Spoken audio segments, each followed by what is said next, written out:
Hola, ¿me escuchan? Sí, profe. Disculpen la tardanza, no sé qué le pasó realmente a la computadora, reinicié todo y no, y ahora es como que se hubiesen trabado, la estoy apagando, como que se hubiesen trabado eh, las ventanas, no pude, después que reinicié no pude abrir ni el WhatsApp web, ni el Zoom, ni nada. Así que disculpen, pero para no seguir perdiendo tiempo, prefiero comenzar acá en el celu. Todos me... Bueno, ahí veo que están conectados. Bueno, la idea de la clase de hoy, ahora ya apagué la compu y listo, sí, no molesta ni el ruido. La idea de la clase de hoy es comenzar, o seguir, porque habíamos comenzado la clase pasada, seguir hablando de lo que es derecho parlamentario, que dicho sea de paso se los voy a definir, y concretamente lo que quiero hoy abarcar y llegar es a todo el tema de las inmunidades, desafuero, efectos de desafuero, y más chiquita la pantalla no veo, y la ley de fueros. Les decía que la clase pasada vimos algunos aspectos del derecho parlamentario. Podemos decir que el derecho parlamentario comprende temas relativos al Congreso argentino que dentro de estos presupuestos o dentro de lo que sería el derecho parlamentario tenemos el estatus de sus miembros, incluidas las prerrogativas, que es lo que vamos a ver hoy, la organización de cada una de las cámaras y el funcionamiento interno de ellas, que se acuerdan lo que vimos la clase pasada, y también los presupuestos necesarios y formales para el desarrollo de las distintas funciones parlamentarias. Es decir, estos tres ítems, el estatus de sus miembros, incluidas las prerrogativas, la organización de cada cámara y el funcionamiento interno de ella, y los presupuestos formales y necesarios para el desarrollo de la función parlamentaria, es lo que incluye esto que denominamos derecho parlamentario. Vamos a empezar con el primero, el estatus del legislador. El estatus del legislador, el derecho parlamentario como que se refiere a esta particular situación que tiene el legislador para que pueda ejercer sus funciones. Vamos a ver la clase que viene, que la función primordial es la función legislativa, pero no es la función única, en definitiva, que ejercen los legisladores. Tienen otro tipo de funciones. Eso ya lo vamos a ver la clase que viene cuando arranquemos la segunda bolilla. Entonces yo les decía que el estatus del legislador se refiere a su particular situación que tiene un legislador, es decir, concretamente, cómo está amparado constitucionalmente para que pueda ejercer sus funciones. Por un lado, que lo vamos a ver hoy, a través de la percepción de un sueldo. Por el otro, vamos a ver que tiene ciertas provisiones en el ejercicio simultáneo. ¿Qué quiero decir con esto? Ciertas provisiones en ejercicio simultáneo, es decir, determinadas incompatibilidades que tienen los legisladores. Y por el último, estas protecciones individuales y colectivas. Entonces, resumiendo, para ver lo del estatus del legislador, tenemos que ver el tema del sueldo, el tema de las incompatibilidades y el tema de las prerrogativas. Con relación a la remuneración de los legisladores, lo van a encontrar en el artículo 74 de la Constitución Nacional. ¿Quién lo puede leer?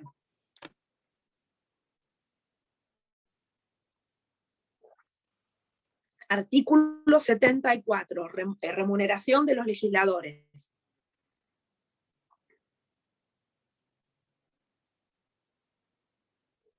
¿Escuchan? Yo leo, profe. ¿O quedó? Sí. Sí. Artículo 74. Los servicios de los senadores y diputados son remunerados por el Tesoro de la Nación con una dotación que señalará la ley. Bueno, esa es la remuneración de los legisladores. Los legisladores reciben por sus servicios una retribución en dinero que es denominada dieta. La dieta, es decir, esta retribución, es fijada por el Congreso mismo a través de una ley y es pagada por fondos del Tesoro Nacional del artículo 4. Además, en la práctica, lo que reciben es una contraprestación, que son, aparte de esta retribución en dinero, que son los derechos de representación, y también lo que reciben los legisladores es los famosos pasajes, sobre todo que algunos legisladores lo utilizan, los que están, que son pasajes, ahora vamos a explicar esto, son pasajes que ellos pueden utilizar, y en el supuesto caso que no los utilice, esos pasajes los pueden cambiar por dinero. Hace unos años esto realmente suscitó de parte de la sociedad bastante como escabroso el tema, y bastante, me refiero a una crítica de la sociedad, porque pasaba que muchos legisladores no utilizaban por X motivos esos pasajes y los cambiaban por dinero. Entonces, lo que se hizo con relación a eso, que hasta un determinado límite o hasta un determinado tope los pueden cambiar por dinero, caso contrario, si no lo utilizan, los pierden, porque es como que ellos incrementaban esta dieta, que dicho sea paso, no sé por qué se llama dieta, porque es bastante como abultado el sueldo de los legisladores, y a su vez con esto que les digo, con estos pasajes que cambiaban, en definitiva, como aumentaban más su sueldo. Entonces, el último tiempo lo que se acordó es que los pasajes los puedan cambiar hasta un determinado monto, es decir, hasta un determinado porcentaje, caso contrario, si no los utilizan, los pierden. Esta dieta o este sueldo de los legisladores previstos en el artículo 74 no goza de intangibilidad de las remuneraciones, como sí gozan, y ustedes saben bien, presidente y vicepresidente, también los miembros del Poder Judicial y los ministros del Poder Ejecutivo. ¿Qué significa con esto? Lo que les quiero decir, que al no gozar, lo que no les dije, que por el artículo 86 de la Constitución Nacional, lo que sería el defensor del pueblo, todas las prerrogativas del artículo 86 también se extienden a los legisladores. Por ende, la remuneración o el sueldo de defensor del pueblo tampoco tiene la intangibilidad de las remuneraciones.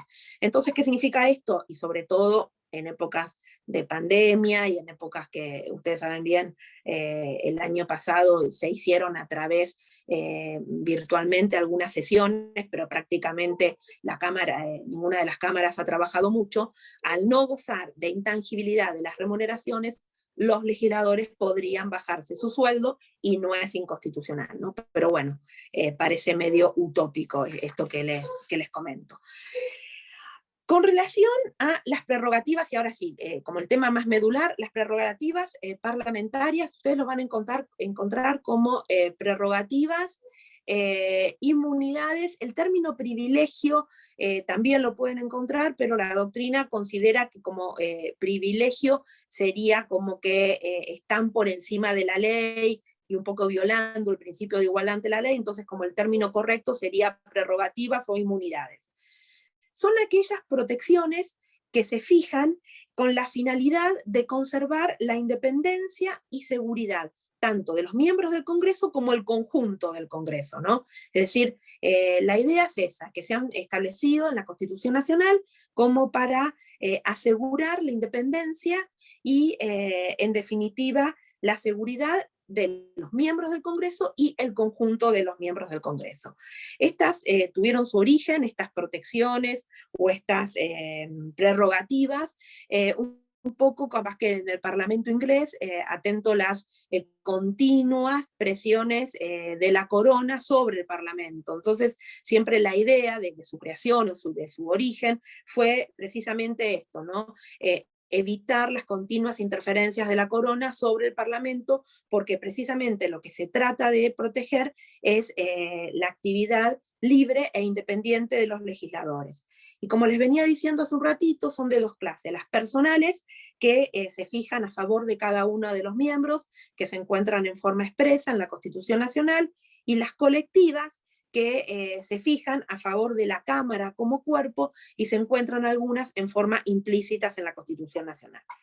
Las prerrogativas de los legisladores que vamos a encontramos en el artículo 68, que ahora en un ratito lo leemos, es la inmunidad de opinión; en el artículo 69, la inmunidad de arresto; y en el artículo 70, que va de la mano con el 69, es el desafuero. Yo les decía que se fijan, en definitiva, con la idea de asegurar la independencia y la existencia misma del cuerpo legislativo. Rigen en todo el territorio de la República Argentina, a diferencia de las inmunidades parlamentarias, pero de las legislaturas locales, que no gozan de extraterritorialidad. Si ustedes se quieren fijar cuáles son las inmunidades de los legisladores de la provincia de Buenos Aires, lo van a encontrar en el artículo 97 de la Constitución de la provincia de Buenos Aires, y van a ver que no gozan de extraterritorialidad. ¿Qué significa esto? Que solamente esas inmunidades rigen dentro del territorio de la provincia de Buenos Aires. Haciendo una definición muy amplia de estas inmunidades, podemos decir que son limitaciones constitucionales a la aplicabilidad penal y o procesal más o menos amplia. Es decir, esto como para definirlas en general. Ahora vamos a ver cada una y todas las características. Entonces les decía que se puede definir como limitaciones constitucionales a la aplicabilidad penal y o procesal más o menos amplia. Y les decía, se encuentra en artículos 68, 69 y 70, y lo que ha hecho la reforma de 1994 ha extendido estas inmunidades al defensor del pueblo del artículo 86, párrafo 2, y también a los integrantes del Ministerio Público del artículo 120, párrafo 3. Es decir, el 86 y el 120 lo ha establecido la reforma de 1994, es decir, ha extendido estas inmunidades para el defensor del pueblo y para los integrantes del Ministerio Público. Estas inmunidades, cuando ustedes la vean, tenemos que ver lo que establece la Constitución Nacional y ver algo del procedimiento. Bueno, antes del año 2000, estas inmunidades, sobre todo, ahora les voy a explicar por qué, la inmunidad de arresto estaba regulada desde el punto de vista procesal, es decir, las normas que se referían al procedimiento se encontraban en el Código Procesal Penal de la Nación. Luego, a partir del año 2000, y ustedes con todos los sucesos que se precipitaron en el Senado de la Nación, es decir, no sé si se acuerdan por todo el tema de sobornos que hubo en el Senado de la Nación, cuando se trató de sancionar la ley 25.250, se crea esta ley, la 25.320, que es una ley de fuero, se denomina. Esta ley, que les aconsejo, la 25.320, que la lean, se trata de una reglamentación que pretende ser integral, y lo importante de esta ley que extiende, fíjense que si bien es un tema de procedimiento, pero extiende todas las disposiciones relativas a la inmunidad de arresto a todo funcionario o magistrado sujeto a remoción, juicio político, y resulta aplicable ante cualquier fuero, jurisdicción federal o local. ¿Qué quiero decir con esto? Que a través de esta ley 25.320, que es una ley de fueros, se extendió también la inmunidad de arresto a todos los funcionarios que son pasibles de juicio político del artículo 53, que lo vamos a ver la clase que viene. Entonces, para que se entienda el tema, 68, 69 y 70, Lucas, igual, ahora vamos a explicar uno por uno bien. Estoy contestando la pregunta de Lucas. Entonces, vuelvo a recalcar esto. A nivel constitucional, la inmunidad de opinión y la inmunidad de arresto, vamos a ver cómo, en detalle cada una, pero protege en definitiva a los legisladores. Luego, voy para atrás con esto para que se extienda bien. Luego, con la reforma de 1994, también estas inmunidades son para el defensor del pueblo del artículo 86 y para los integrantes del Ministerio Público. Y me quedo como en el medio. En el año 2000 se sanciona la ley de fueros, que si ustedes leen en el artículo primero de la ley de fueros, extiende las disposiciones relativas a la inmunidad de arresto a todo funcionario o magistrado sujeto a remoción o juicio político, y resulta aplicable ante cualquier fuero, jurisdicción federal o local. Es decir, que a través de la ley de fueros, la inmunidad de arresto también rige para los funcionarios que son pasibles de juicio político, del 53. Entonces ahí vamos a tener a los miembros del Poder Judicial, al presidente, al vicepresidente, a ministros y al jefe de gabinete de ministros. Acuérdense que eso fue incorporado por la ley de fueros. Vamos a la primera inmunidad. Encontramos la inmunidad de opinión en el artículo 68. ¿Quién la puede leer?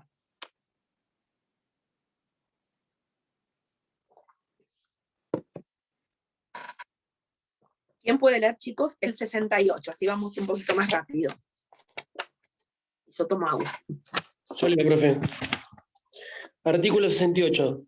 Ninguno de los miembros del Congreso puede ser acusado, interrogado judicialmente, ni molestado por las opiniones o discursos que emita desempeñando su mandato de legislador. Bueno, ahí ustedes van a encontrar la inmunidad de opinión. Es decir, esto tiene como el antecedente, como en la frase célebre de Juan Bautista Alberdi, que el orador es inviolable y la tribuna es libre. ¿Qué se trata, en definitiva, esta inmunidad de opinión? ¿Qué les parece a ustedes? Y después se las voy explicando yo. Ustedes, si yo les digo inmunidad de opinión de los legisladores, ¿qué piensan con relación a esto? Libertad de expresión. Libertad de expresión, bueno, bien. Y así, yo entiendo lo que es libertad de expresión, pero si vos tuvieses que explicarlo a alguien que no tiene ni idea, por ejemplo, ¿qué sería libertad de expresión de los legisladores? Poder manifestarse libremente sin que previo haya una censura, ¿no es cierto? Muy bien, bien la idea. Es decir, un poco siguiendo Josefina, ¿no? Disculpen, pero estoy en el celular Sí. y es todo re chiquitito, por eso estoy con los anteojos permanentemente. Tanto la doctrina como la jurisprudencia de la Corte tiene dicho hace tiempo que la inmunidad de opinión protege de modo absoluto a las opiniones de los diputados y los senadores y consagra un principio que la Corte determinó de irresponsabilidad penal que no cabe atenuar mediante reconocimiento de excepciones de ningún tipo. ¿Qué significa esto de irresponsabilidad penal? Es que los legisladores no pueden ser molestados ni interrogados judicialmente por las manifestaciones que emitan, y fíjense, hago hincapié en esto, que emitan desempeñando, como dice el artículo 68, su mandato de legislador. Ahora vamos a ir a ver qué significa esto. Entonces, siguiendo un poco con, creo que Quiroga la vía, conductas protegidas. Entonces, ¿a qué conducta protege esta inmunidad de opinión? Bueno, comprende todo dicho o manifestación de ideas en forma verbal o escrita que realice el legislador desempeñando su mandato de legislador. ¿Cuándo el legislador puede, en definitiva, desempeñar su mandato de legislador? Puede ser o bien cuando esté trabajando en un proyecto, por ejemplo, dentro de una comisión, o bien cuando esté votando, me refiero en el plenario de la Cámara, o bien, por decirlo de otra manera, cuando se publiquen sus ideas en la prensa, es decir, pues, para que sea clara, puede ser dentro o fuera de recinto, es decir, del Congreso. Lo importante es que esté desempeñando, como dice, creo que es un gerundio, me parece, desempeñando su mandato de legislador.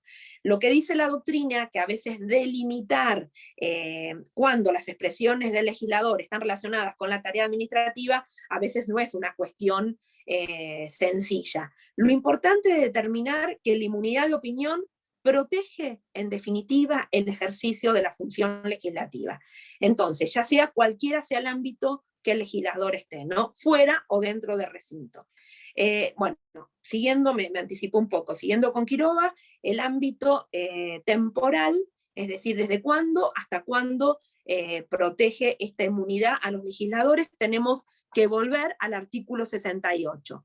Lo importante es que desde cuándo opera esta inmunidad, desde el día de su incorporación a la Cámara, esto es importante, típica a veces pregunta de parcial, desde el día de su incorporación a la Cámara y no desde la elección, que quiero decir, desde la elección, lo vamos a ver en un ratito, protege ya lo que sería la inmunidad de arresto. Entonces, importante fijar el tiempo desde el día de la incorporación a la Cámara, es decir, cuando jura y se incorpora a la Cámara es el legislador, y lo que se dice que es ad vitam o vitalicia. ¿Por qué ad vitam o vitalicia?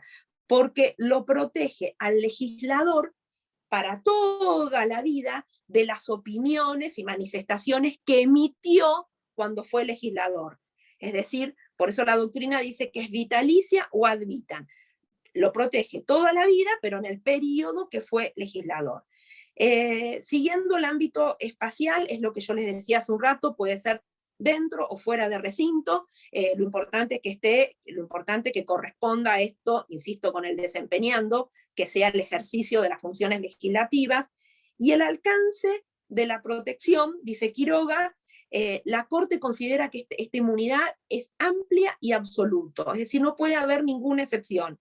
Entonces, concretamente ya la definimos, consiste que los legisladores emitan sus opiniones y sus discursos en forma libre y que no puedan ser llevados a juicio ni siquiera una sola vez por las opiniones que emitieron durante su mandato de legislador.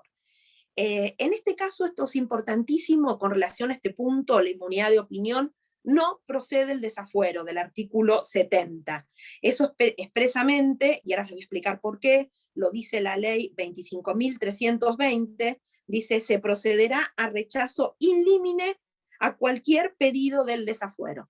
¿Por qué no cabe el desafuero? Ahora vamos a ver en un ratito. El desafuero es la suspensión de los fueros, es para indagar o procesar a un legislador. En el caso que, ¿por qué no procede el desafuero? Porque esta prerrogativa de opinión, prerrogativa o inmunidad de opinión, no puede nunca allanarse mientras ese legislador esté como integrante de la Cámara, ni siquiera una vez, por eso les digo que es vitalicia, ni siquiera una vez vencido su mandato, pero por todas las manifestaciones que realizó cuando era legislador. Por eso no procede el desafuero. Es decir, nunca se puede, el desafuero, se lo voy a explicar en un ratito, es cuando se allanan, se quitan los fueros del legislador, no procede el desafuero en el caso de la inmunidad de opinión, porque nunca se puede desaforar, fíjense cómo cambia ahí la palabra, nunca se puede desaforar a un legislador mientras esté integrando la Cámara respectiva, y aunque no esté integrando la Cámara respectiva, por los dichos o manifestaciones que realizó cuando era legislador. ¿A quiénes protege? Algo ya les adelanté. Protege a los legisladores por el artículo 68, hablamos del 86, hablamos del 120, también al jefe de gabinete de ministros y a los ministros cuando concurran a cada una de las cámaras, por convocatoria de las cámaras. Les leo los artículos, artículos 71 y 101, que ya son el jefe de gabinete, ustedes saben bien que las atribuciones se encuentran en el 100, o cuando asisten en forma espontánea, el artículo 106, y también el 100, inciso 9, y, sí, dije bien, les estoy leyendo los artículos, y también protege al vicepresidente cuando está presidiendo la Cámara de Senadores, y también protege a uno de los ministros cuando por vía del artículo 71 concurren espontáneamente a una de las cámaras del Congreso. Es decir, insisto, esta inmunidad es para los legisladores, luego de la reforma se extendió para el defensor del pueblo y los integrantes del Ministerio Público, y en el caso del jefe de gabinete de ministros y del vicepresidente, cuando estén, por decirlo de una manera para que se entienda, yo les fui citando los artículos, cuando estén concretamente en alguna de las cámaras del Congreso, también tienen esta inmunidad de opinión. ¿Alguna duda respecto de la inmunidad de opinión? ¿El presidente también nombró, también lo dijo? No. Hablé del vicepresidente, del vice cuando preside el Senado. Bien. ¿Hola? Sí, legislador, defensor del pueblo, jefe de gabinete, vicepresidente y ministros. Sí, pero acuérdense que es cuando ellos, por eso les cité los artículos, por el 71, 101, 106, 100 inciso 9, por todos esos supuestos, vía interpelación o vía convocatoria espontánea, acuden a la Cámara. Bien. Bueno, inmunidad de arresto. Ahora vamos por la ley de fueros con unos más. Acuérdense que la ley de fueros, insisto con esto, que a veces se confunde, no procede el desafuero en el caso de la inmunidad de opinión. Es decir, no se puede despojar de los fueros a un legislador por un tema, por un hecho, me refiero a una manifestación de ideas que realice, que manifieste un diputado, un senador. Acuérdense que la ley de fueros expresamente lo dice, ¿no? Es decir, vamos a ver cómo funciona ahora con la inmunidad de arresto. Inmunidad de arresto se encuentra en el artículo 69. ¿Quién lo puede leer?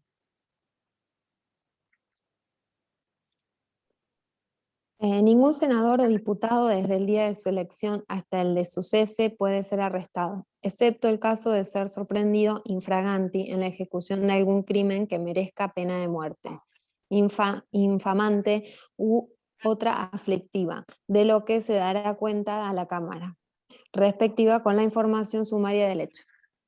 Bueno, les digo una cosa, ahora vamos a explicar todo este artículo. El 69, después viene como una continuación del 70, que en el 70 es de desafuero. Así que cuando veamos el 69, inmunidad de arresto, va de la mano del 70.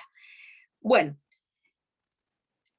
¿qué cubre? ¿Qué conductas protegidas cubre la inmunidad de arresto? Cubre todos los actos presuntamente delictivos, excepto los que están alcanzados en el artículo 68, es decir, los hechos o no originados, en definitiva, en opiniones vertidas, es decir, en la inmunidad de opinión.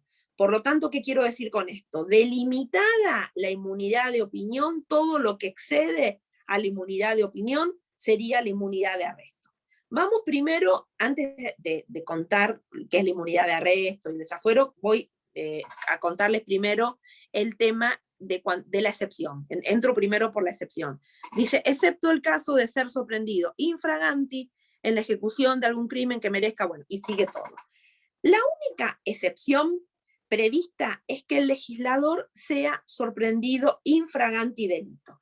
En ese caso, lo que cede parcialmente es la inmunidad. ¿Por qué? Porque allí, en ese caso, procede el arresto, pero no la persecución penal. Porque, ¿qué pasa? No existe desafuero automático. Entonces, en el caso que el legislador sea sorprendido infraganti por lo que establece la excepción del artículo 69, el juez interviniente tiene que dar cuenta a la Cámara respectiva con la información sumaria del hecho para proceder al desafuero. Esto lo dejo un segundito acá, lo de cómo procede el desafuero y todo, porque ahora en un ratito se los voy a comentar. Entonces, vuelvo con la idea. En el caso que se dé la excepción de que ese legislador sea sorprendido infraganti, en ese caso, acuérdense que igual el juez interviniente tiene que dar la información a la Cámara respectiva para que proceda al desafuero. Existen tres tipos de flagrancia. Estricto, que es sorprenderlo cuando comete el hecho; amplio, perseguirlo inmediatamente después de cometerlo; y amplísimo, encontrarlo inmediatamente después de cometerlo, existiendo mera sospecha de su participación. El artículo solamente se refiere a los dos primeros supuestos mencionados, es decir, el estricto, sorprenderlo cuando comete el delito; y el amplio, perseguirlo inmediatamente después de cometerlo. La doctrina, fíjense que hay en el artículo 69, hay varios supuestos, habla de pena de muerte, infamante u otra aflictiva. Entonces, la doctrina lo que establece que la pena infamante, como dice el artículo 69, no se encuentra en nuestro derecho, si se refiere en el artículo 29 y 119, que serían los delitos de la pena que merece el delito de traición a la patria. Pena aflictiva serían todas las, me refiero, las penas que por la comisión de delitos, no falta. Y fíjense, pena de muerte, ustedes saben bien que la República Argentina, una vez que ratificó la Convención Americana de Derechos Humanos, en nuestro derecho no existe la pena de muerte. Entonces, lo que dice la doctrina, que se tendría que haber como aprovechado la ley declarativa de la necesidad de la reforma de 1994, precisamente para derogar lo de la pena infamante y lo de la pena de muerte. En definitiva, sintetizando un poco todo esto, el artículo 69 tiene muchas imprecisiones, lo que da a entender que la flagrancia solamente sería de delitos de cierta gravedad y nunca serían faltas, y serían delitos con penas superiores a 3 años. Siguiendo, bueno, hablé de la excepción, siguiendo del ámbito temporal, desde cuándo hasta cuándo rige la inmunidad de opinión. Lo marca el mismo artículo 69. Protege a los legisladores desde el día que fueron elegidos, fíjense que es antes de lo que lo protege la inmunidad de opinión, y por supuesto hasta el fin de sus mandatos, no se extiende ad vitam como la inmunidad de opinión.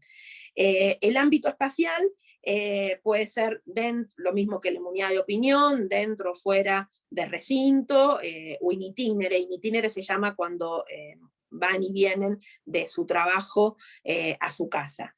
Y ahora sí, vamos a lo más medular, que es al alcance de la protección. La inmunidad es de arresto, es decir, ¿qué significa arresto? Sin entrar en términos penales, arresto es privación de libertad por autoridad competente, pero no es inmunidad de proceso penal. ¿Qué quiero decir con esto? Que el proceso puede iniciarse, proceso penal contra un legislador, y continuarse en causas fundadas por razones distintas a las contempladas en el artículo 68. Es decir, mientras se puede iniciar y continuar, mientras no se afecte la libertad personal del procesado. Porque en ese caso, cuando se afecta la libertad de ese procesado, sí o sí, el juez, ahora vamos a explicar bien, el juez interviniente tiene que pedir el desafuero a la Cámara respectiva.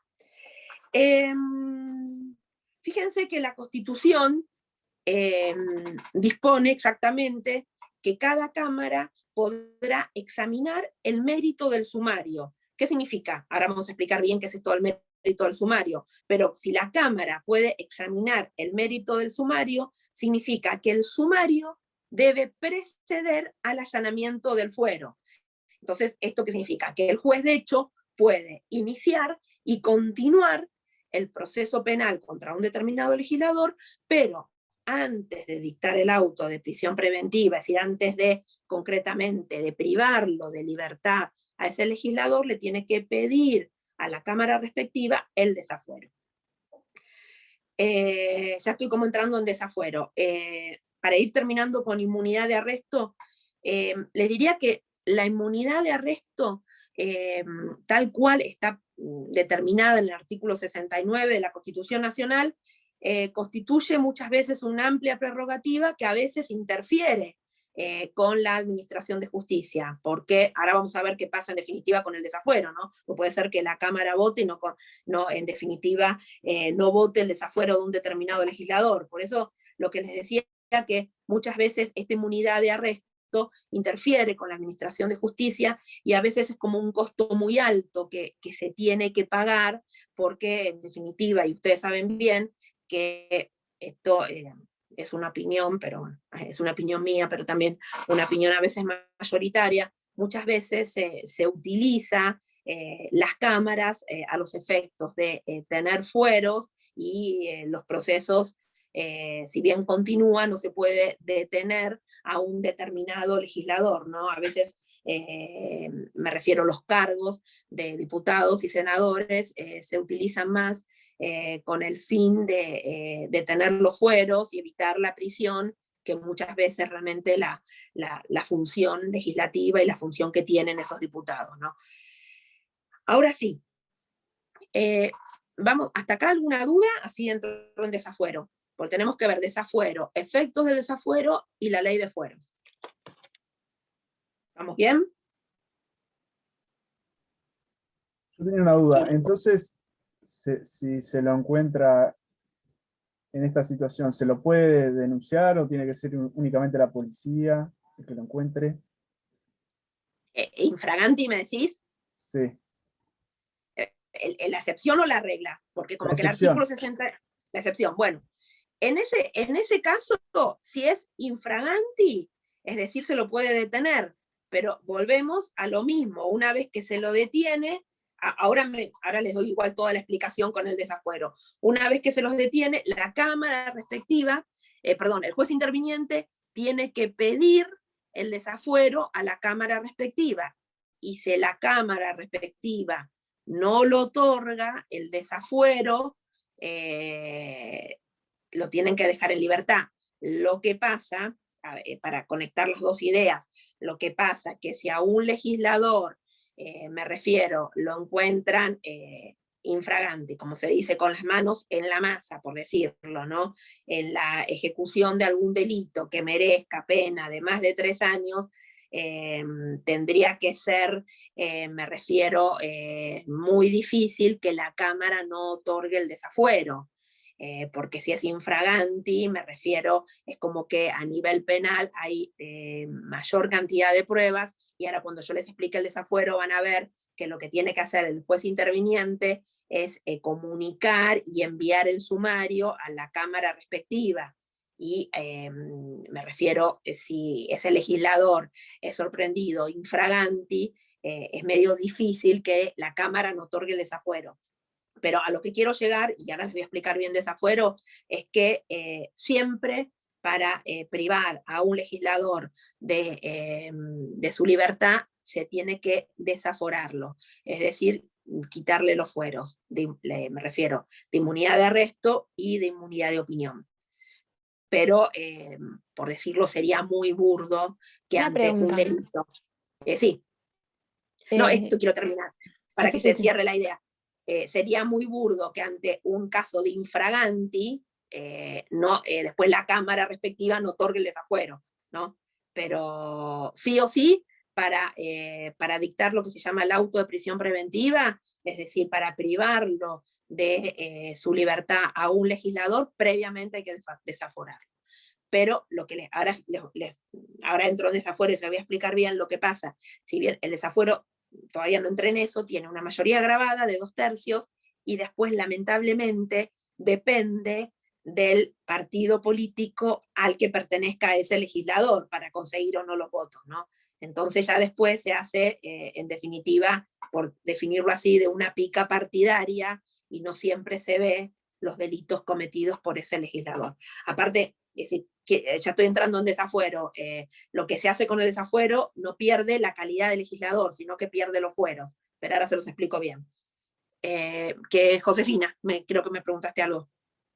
¿Alguna pregunta?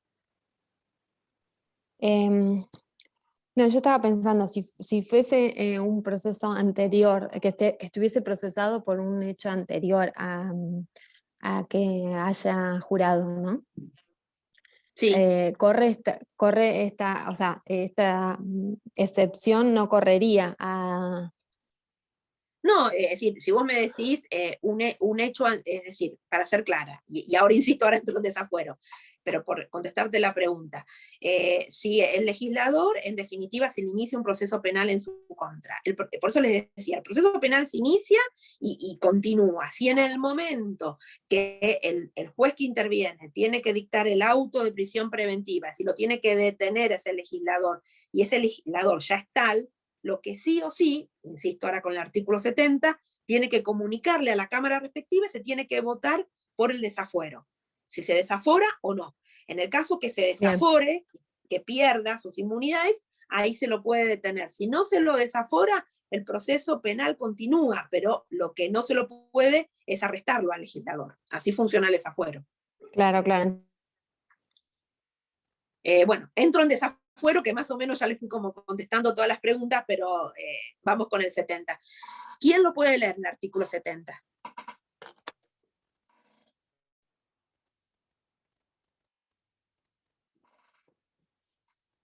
Es el artículo del desafuero.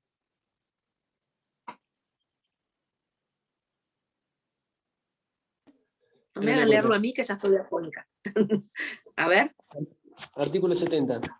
Cuando se forme querella por escrito ante las justicias ordinarias contra cualquier senador o diputado, examinado el mérito del sumario en juicio público, podrá cada Cámara, con 2/3 de votos, suspender en sus funciones al acusado y ponerlo a disposición del juez competente para su juzgamiento. Bueno, gracias. Este artículo 70 tiene, capaz que, ahora lo vamos a explicar bien, es el artículo del desafuero y la última parte donde dice suspender en sus funciones al acusado y ponerlo a disposición del juez competente para su juzgamiento. Ahora en un ratito lo vamos a ver. Esa última partecita serían los efectos del desafuero. Primero, para decirle, este artículo 70 tiene una terminología como bastante antigua. Dice, cuando se forme querella por escrito. Querella lo interpretamos como toda denuncia penal. Ese término a veces querella no lo tomen a ver, ustedes todavía no vieron penal, pero no lo tomen con lo que significa querella a la fecha de hoy, sino querella en el sentido de denuncia o proceso, como un término más amplio. Entonces, ¿qué es el desafuero? Primero, vamos por la definición. Es una atribución privativa de cada una de las cámaras de suspender a los legisladores querellados ante la justicia penal a fin de suspenderlos y ponerlos a disposición del juez penal competente para su juzgamiento en los hechos involucrados en el sumario examinado. Es decir, estoy como diciéndolo de atrás para adelante lo que dice el artículo 70. Entonces, se los vuelvo a decir, esa atribución privativa de cada cámara de suspender en sus funciones a los legisladores querellados ante la justicia penal a fin de suspenderlos y ponerlos a disposición del juez competente para su juzgamiento por los hechos involucrados en el sumario examinado. Este desafuero funciona como un antejuicio, es decir, ante la necesaria y respectiva comunicación de la Cámara respectiva, que en definitiva, cuando la Cámara respectiva, ahora vamos a ver cuáles serían los pasos, cuando el juez interviniente comunica a la Cámara respectiva que tiene en definitiva que dictar el auto de prisión preventiva contra determinado legislador, ahí, ante esto, la Cámara respectiva, vamos a ir viendo los pasos, en definitiva, concede o no el desafuero. Les decía que otorgar o no el desafuero es una facultad discrecional de cada una de las cámaras. Que sea discrecional no significa que puede ser arbitraria. ¿Por qué? Porque el desafuero debe ser motivado y fundado. Esto de motivado y fundado surge del artículo 70, cuando establece examinando el mérito del sumario en juicio público. Es decir, ahora vamos a ver de qué se trata eso. Examinado el mérito del sumario, examinado el mérito del sumario es en definitiva todas las actuaciones que realizó el juez penal interviniente. Y en juicio público, es decir, que no puede haber una sesión secreta para conceder o no el desafuero. El artículo 70 es como que prevé varios pasos para que proceda el desafuero. Y con relación a eso tenemos, que es más o menos lo que les fui diciendo. Primero, el pedido del juez penal que está procesando al legislador, quien debe remitir el sumario a la Cámara respectiva. Esto cuando decimos la palabra sumario, lo que el juez lo que debe remitir es como la copia certificada de todo lo actuado, es decir, del expediente penal contra ese legislador.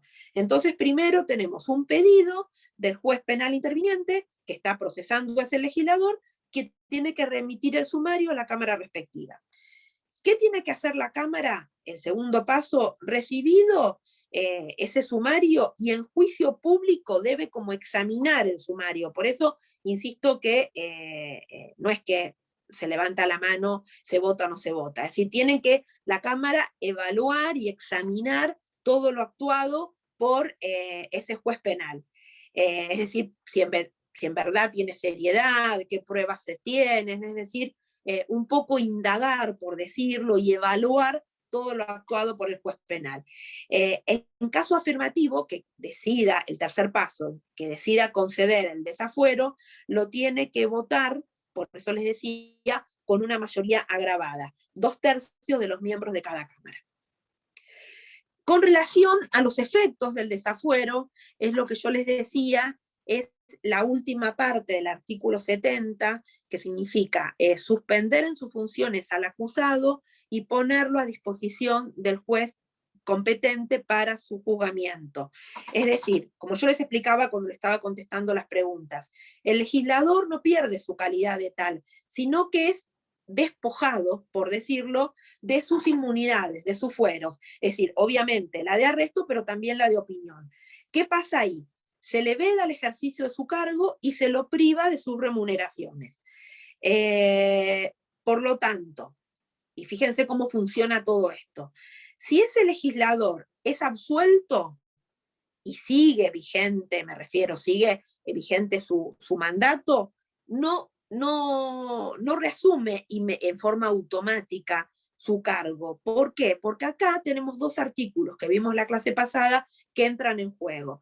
El artículo 64, ¿se acuerdan que todo lo relativo que el juez, que cada cámara es juez de las elecciones, título de sus miembros, y también el artículo 66. ¿Por qué les digo el artículo 66? Porque capaz que la Cámara vota, por decirlo, puede votar que si bien es el legislador desde el punto de, es decir, me refiero, es absuelto, es decir, capaz que es absuelto porque el juez penal consideró que no había delito, pero a criterio de la Cámara puede considerar que puede haber ¿se acuerdan que habíamos hablado la semana pasada de una inhabilidad moral? Entonces puede ser que la Cámara vote su remoción o su exclusión. Es decir, si eso ya es una facultad, ¿se acuerdan lo que vimos? Discrecional de cada una de las cámaras.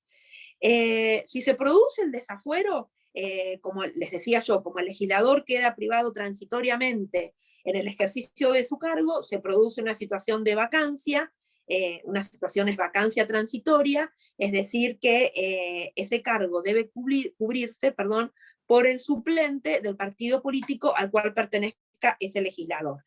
¿Y qué otra cosa más? Si la Cámara, importante esto de terminar, no otorga el desafuero, el juez debe, en definitiva, no puede dictar el auto de prisión preventiva y no puede, y le tiene, para ser clara, si fue en el caso de la excepción, de infraganti, tiene que disponer la libertad del legislador. Y si se trata de la regla, no puede dictar el auto de prisión preventiva, es decir, concretamente no puede privar de su libertad al legislador. Porque, insisto con esto, el desafuero es una condición previa, en el caso de los legisladores, para su detención. Y lo que quiero sí recalcar ahora es de la ley 25.320, que insisto, léanla, es la ley de fueros. Esta ley, lo importante, y vuelvo con esto que se los dije hace un ratito, pero que incorporó también a los funcionarios, también no solamente de sujetos a desafuero, sino también a juicio político, no los del 53. Cuando las novedades que introduce la ley de fueros es que empieza aclarando que cuando el tribunal solicita el desafuero a la Cámara respectiva, debe acompañar el pedido de las copias de las actuaciones labradas expresando las razones que justifiquen la medida. Es decir, ¿se acuerdan cuando yo les dije que el juez interviniente debe dar cuenta a la Cámara, es decir, debe noticiar a la Cámara respectiva? Bueno, lo que dice la ley de fueros, que no solamente las copias certificadas o las copias de las actuaciones y las copias del expediente penal, sino también un escrito donde el juez establezca que en definitiva justifique la medida. ¿Qué medida? La de prisión preventiva de ese legislador. Esa solicitud del juez penal, lo que dice la ley de fueros, que debe ser girada de manera inmediata a la Comisión de Asuntos Constitucionales de la Cámara que corresponda, y esa Cámara debe emitir un dictamen en el plazo de 60 días. Es decir, donde se gira a la Comisión de Asuntos Constitucionales, y no la Cámara, sino la Comisión debe emitir un dictamen, es decir, le pone un plazo de 60 días. A su vez, otra disposición que incorpora la ley de fueros, que la Cámara ya en pleno debe tratar la causa dentro de los 180 días de ingresada, es decir, le da un plazo de casi 6 meses, aun cuando no exista dictamen de comisión. Es decir, como que se le da un plazo perentorio a la Cámara para que trate ese dictamen, porque ¿qué pasa? Si no, el juez penal está esperando si se desafora o no a un determinado legislador, pasa el tiempo y no se vota. Entonces lo que hizo la ley de fueros, estableció un plazo de 180 días para que la Cámara trate, que me parece igual un plazo bastante largo, para que la Cámara trate, en definitiva, ese pedido de desafuero. Y por último, lo que dispone la ley de fueros, que si se deniega el desafuero, el tribunal tiene que declarar que no puede proceder a la detención y tiene, por supuesto, la causa continúa. No es que termina la causa penal ahí. La causa continúa, pero concretamente lo que no se puede es privarlo de libertad a esa persona. Lo que se le critica a esta ley es que establece un plazo máximo de 180 días y guarda silencio sobre las consecuencias que puede llegar a acarrear el incumplimiento del mismo. Es decir, ¿qué quiero decir con esto? ¿Qué pasa si la Cámara se pasa de los 180 días y no trata el pedido de desafuero? Es decir, como que no habría ningún tipo de sanción y sigue corriendo el plazo. El juez tiene todas las pruebas para dictar el auto de prisión preventiva contra ese legislador y la Cámara, en definitiva, no trata el desafuero y queda una situación de incertidumbre.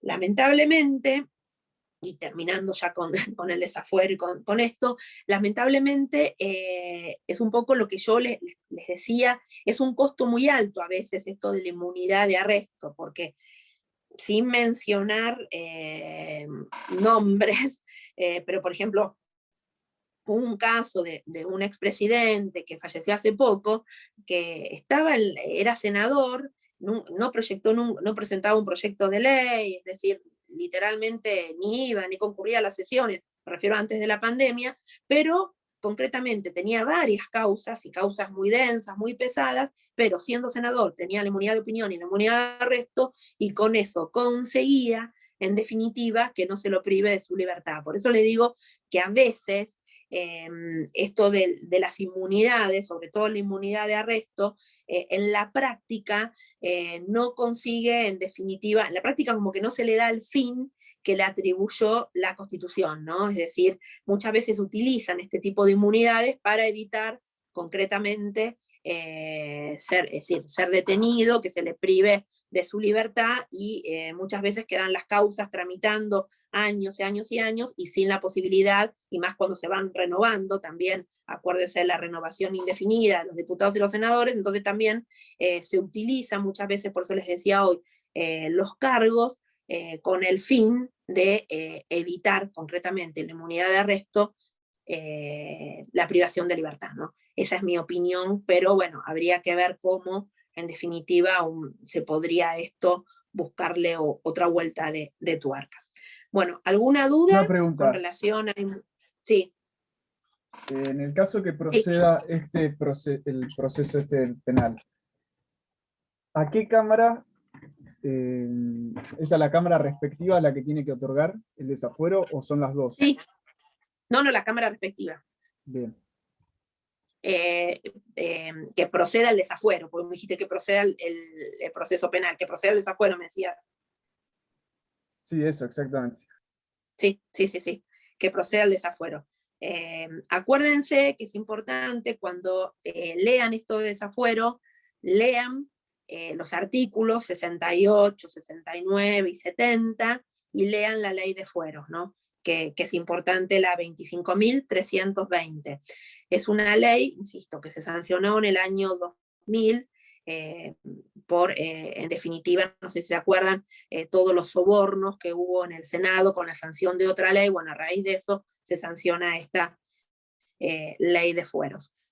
Bueno, lo que quedaría, que se los dejo a ustedes, que es sencillo, pues les digo, ya estoy un poquito afónica y agitada, es simplemente como para terminar de esto, cuando hablábamos del estatus del legislador, hablamos del sueldo, de las inmunidades, y yo les dije también de las incompatibilidades. Les dejo dos artículos que lean ustedes, que son sencillos, que es el artículo 72 y el artículo 73 y 74.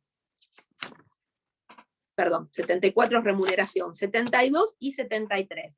Simplemente lean las incompatibilidades que tienen los legisladores, cómo la doctrina la extendió un poquito más, y también hay algunas leyes conexas, concretamente qué no pueden hacer los legisladores mientras cumplen su mandato como tal. Así que les pido que lean el artículo 72 y 73. Para la clase que viene, lo que quiero, yo cuando hablo de las dos bolillas y eso, Estoy hablando del programa, les digo la verdad, del programa viejo. No sé si en el programa nuevo tienen las dos bolillas o si lo tienen todo en una. En sí, lo que yo ya quiero empezar la clase que viene es, como sería la segunda bolilla del programa viejo. Concretamente, quiero hablar de la función legislativa, ya empezar a hablar, es decir, lo que sería el procedimiento de formación y sanción de las leyes, es decir, cómo se sanciona una ley, es bastante técnico, de una cámara a la otra, qué pasa con las mayorías, ver un poquito, no sé si lo vieron con Daniel o no, el tema del veto, cómo juega, es decir, ver un poco esto, y hablar de las clases de leyes que puede sancionar el Poder Legislativo, y la otra clase, lo que quedaría pendiente es todo lo relativo al 53, 59 y 60. Se los voy diciendo, así ustedes pueden ir leyendo y ir adelantando, que sería todo lo de juicio político, y nos queda el artículo 76, que es delegación legislativa, y atribuciones del Congreso, que ustedes varias ya la vieron, que es el artículo 75. Es decir, esto es lo que más o menos sería la segunda parte, o la segunda bolilla de poder legislativo. Como para ir terminando con derecho parlamentario, no algo les hablé la clase pasada, pero no hablamos mucho. Lean la parte de reglamento interno, que de hecho dicta cada una de las cámaras, del artículo 66, lean comisiones, como son las comisiones permanentes, comisiones especiales. Con eso prácticamente tendrían como terminada la bolilla de derecho parlamentario. Insisto, la clase que viene lo que quiero comenzar ya a avanzar es en el capítulo 5 del proceso de formación y sanción de las leyes. Les doy los temas por si quieren leerlo antes de las clases de leyes que sanciona el Congreso, juicio político, delegación legislativa y atribuciones. Estos serían los temas que nos faltarían como para terminar lo que sería poder legislativo. ¿Alguna duda con lo que hablamos? Y les pido sobre todo que las inmunidades leanlas bien, sobre todo a veces una ayudita, preguntas de parcial, desde cuándo comienza cada una, bien determinadas, de cuándo termina, no confundirse los tiempos de una y otra, pero son artículos muy importantes, por eso traté de explicarle bien el desafuero, los efectos, la ley de fueros, y prefiero ir como a los temas más importantes y a veces como más problemáticos. ¿Alguna duda que me quieran preguntar? Yo una duda de la clase anterior que vimos, lo de la inhabilidad moral, ¿puede ser? ¿Quién es Lucas? Porque no lo puedo ver porque estoy con el celular. Sí, Lucas. Sí, ¿No tendría que ser que primero, para removerlo, tendría que entrar el legislador? ¿O da igual? No, sí, es decir, lo que dice, mira, te leo concretamente el artículo 66, por eso también era uno de los temas de Bussi y Patti. El artículo 66, que es esto, que vos ¿se acuerdan que hablaba de la corrección, remoción y exclusión, las facultades disciplinarias que tiene la Cámara frente a sus miembros? Cada Cámara, bueno, la primera parte, justo lo que hablamos de reglamento, ¿no? Cada Cámara hará su reglamento y podrá, por 2/3 de votos, bueno, ahí empieza, corregir a cualquiera de sus miembros por desorden de conducta en el ejercicio de sus funciones, o removerlo por inhabilidad física o moral sobreviniente a su incorporación. Es decir, ahí el término sobreviniente te da la pauta también. Lo que pasa que, insisto, lo que en Bussi y lo que en Patti se trataba eran por los delitos, bueno, un poco lo que vimos en la clase pasada, ¿no? Por los delitos de lesa humanidad y toda la problemática también que engendraba. Pero bueno, el artículo 66 te habla de sobreviniente, ¿no? Ahí es el término. Sería la Cámara Electoral la que tendría que haber no permitido el acceso a ser candidato, en todo caso, por ese... Sí, lo que pasa es que ahí es como que no hubo impugnaciones de ningún tipo, es decir, todo el proceso preelectoral y electoral como que no se pasó de largo, por decirlo. Claro. Lo que pasa es que ahí es otro punto que también habría que como que tenerlo en cuenta, ¿no? Y medio que Lucas, desde el punto de vista filosófico, porque también está, digo, el derecho de las personas que lo votaron, ¿no? Es decir, ¿dónde queda, en definitiva, todas esas personas que pusieron el voto por Bussi o por Patti? Es decir, si la soberanía está en el pueblo y el pueblo eligió, y me refiero, está eligiendo a esos candidatos, en definitiva también ahí está un poco, bueno, en definitiva fue después lo que dijo la Corte, ¿no? Pero ahí es como que está un poco, como medio un punto de inflexión, es decir, como para hacernos esta pregunta, ¿puede la Cámara, en definitiva, sobre un candidato que no tenía sentencia condenatoria, rechazar su incorporación, rechazar su pliego? ¿Y dónde queda, en definitiva, el derecho de todas las personas que lo votaron, ¿no? Porque me refiero, tienen el mismo derecho, me refiero en ese momento de votar a Bussi o Patti, o a los que votaron al candidato X, a eso voy, ¿no? No sé si se entiende un poco la pregunta. En definitiva, ¿puede una Cámara prohibirle la incorporación? Lo que pasa es que, bueno, el artículo 66 habla de esa inhabilidad física o moral. Lo que pasa es que ellos entraron por el 64, ¿no? Porque el 66 es cuando ya están Sobreviniente, incorporados. cuando es sobreviniente. Claro. Sí. Pero bueno, el caso, les diría que el caso Bussi, la verdad, o los dos, ¿no?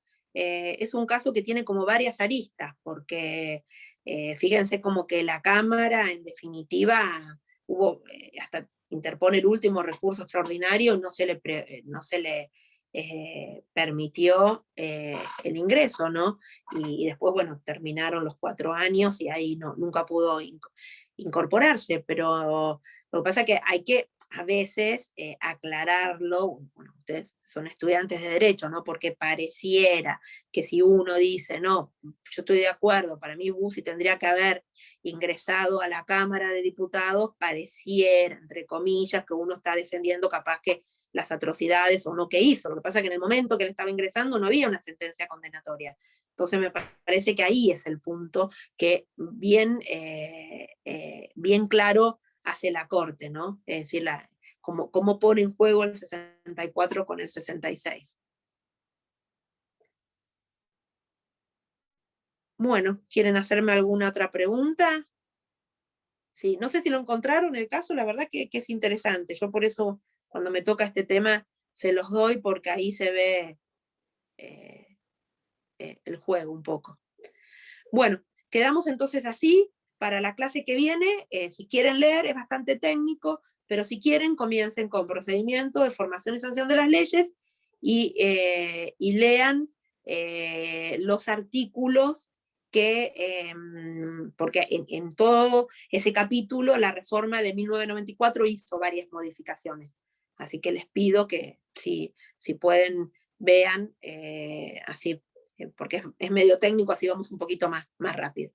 Bueno, nos vemos el miércoles que viene y espero que funcione la compu. Hasta luego. Chao, profe, gracias. Chao, gracias. De nada.